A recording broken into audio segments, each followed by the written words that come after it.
नमस्कार। बात विकास में आपका स्वागत है। जब सत्ता आती है तो अपने संग बहुत सी बीमारियां भी साथ लेकर आती है और उत्तर प्रदेश में भाजपा की सरकार और सत्ता से पैदा उन बीमारियों के सिम्टम भी कहीं सरकार और संगठन के टकराव तो कहीं जनप्रतिनिधियों के अधिकारियों के बीच खिंची दीवारों से साफ नजर आने लगे हैं। भाजपा के अंदर जबरदस्त खेमेबाजी ने पार्टी, सरकार और संगठन की छीछा लेदिर करा रखी है।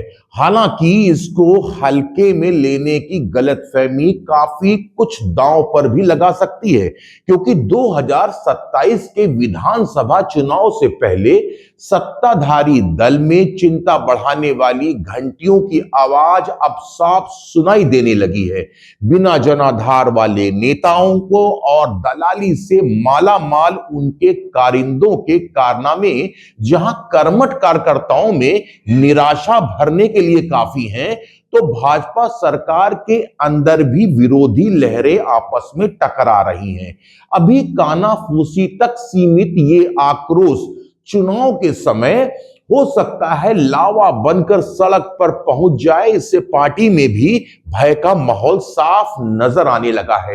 हाल ही में 30 जनवरी को महोबा में सरकार के कद्दावर मंत्री स्वतंत्र देव सिंह, जो पहले अध्यक्ष भी रह चुके हैं, प्रदेश अध्यक्ष भी रह चुके हैं, और स्थानीय विधायक ब्रजभूषण राजपूत के बीच तू मैं केवल एक उदाहरण भर है। मोदी और योगी के कंधे पर सवार कई जुगाड़ू संस्कृति से असल कार्यकर्ताओं को दरकिनार करके माननीय बने जनाधार के, यानी कि बिना जनाधार वाले नेताओं को अब फिर वोटरों से नजर मिलाने में भय लगने लगा है। तो जनता के काम ना होने की जो बेचैनी है वो भी अब साफ नजर आने लगी है। अपनी ही सरकार में मंत्री धरने पर बैठ रहे हैं। उसका उदाहरण सरकार में मंत्री रही प्रतिभा शुक्ला के एक अदने थानादार के खिलाफ धरना देने से ही शुरू नहीं होती, बल्कि जिस प्रकार राज्य मंत्री के पति और पूर्व सांसद अनिल चक्रवारसी की अपनी ही पार्टी के सांसद देवेंद्र सिंह भोले से सार्वजनिक बहस सोशल मीडिया में सुर्खियां बटोर रही थी, उससे पार्टी के अंदरूनी घमासान का पता लगाना मुश्किल नहीं लगता।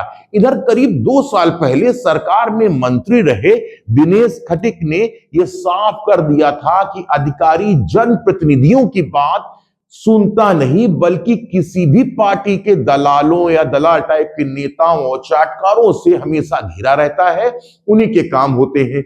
इस सरकार में अकबरपुर से सांसद देवेंद्र सिंह भोले और विधानसभा अध्यक्ष सतीश महाना की तनातनी से कौन नहीं वाकिफ है।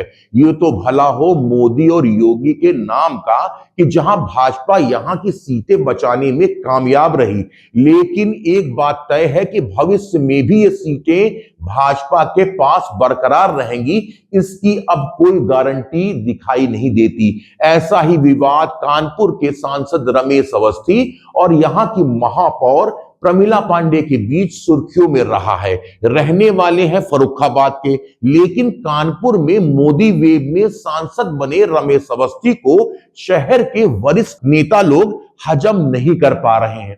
उनका मानना है कि पार्टी में अब सब जुगाड़ से ही हासिल होता दिखता है, तो किस विचारधारा के लिए अपना जीवन खपाया जाए पार्टी के लिए। हालांकि पार्टी अभी सत्ता में काबिज है, तो इन पार्टी विचारधारा के नेताओं के एक धड़े का मानना है कि अब पार्टी में उनकी कोई हैसियत रही नहीं। चुनाव की चौखट पर खड़ी पार्टी के सामने जनता का भरोसा जीतने की चुनौती है, लेकिन जमीनी सच्चाई को देखते हुए कई बार जनाधार वाले जनप्रतिनिधियों की, यानी ये कहेंगे कि बिना जनाधार वाले जनप्रतिनिधियों में घबराहट है, तो सरकार और अधिकारियों की बात न सुनने का गुस्सा भी नजर आता है। उधर पश्चिम उत्तर प्रदेश में डॉक्टर संजीव बालियान और पूर्व विधायक संगीत सोम के बीच खुली और कड़वी जुबानी जंग से भी कई सीटों पर असर पड़ने वाला दिखाई दे रहा है। सरकार और संगठन में मतभेद का इससे बड़ा उदाहरण कोई नहीं हो सकता। और क्या हो सकता है कि कानपुर के कई विधायक अपने चहेते अधिकारियों की पैरवी में सरकार की नीतियों के खिलाफ ही खड़े नजर आने लगे। बिठूर के विधायक अभिजीत सिंह सांगा ने शहर के डीएम के फेवर में पत्र लिखकर सरकार की किरकिरी कराई, तो इधर विधानसभा अध्यक्ष के साथ 3 विधायक सीएमओ के समर्थन में सरकार को पत्र भेजकर शहर की गुटबाजी का संदेश देते रहे। पार्टी देखती रही। हालांकि सत्ता के नशे में चूर और जनता से दूर इन नेताओं के बारे में पार्टी अभी न चेती तो नुकसान होना तय है। पार्टी में अभी भी विचारधारा को तरजीह देने वाले नेताओं का मानना है कि अनुशासन और शुचिता का पाठ पढ़ाने वाली पार्टी में जुगाड़ संस्कृति के नेताओं ने पैठ बना ली है और पैठ बहुत गहरी है। और इन गैर विचारधारा और जनाधार वाले नेताओं को जैसे ही लगता है कि सत्ता में वापसी अब शायद मुश्किल है, तो ये डूबते जहाज में चूहे की तरह सबसे पहले छलांग लगाते नजर आएंगे। बाकी प्रधानमंत्री की बात तो आपने सुनी ही होगी कि पार्टी में सब चंगा सी। नमस्कार।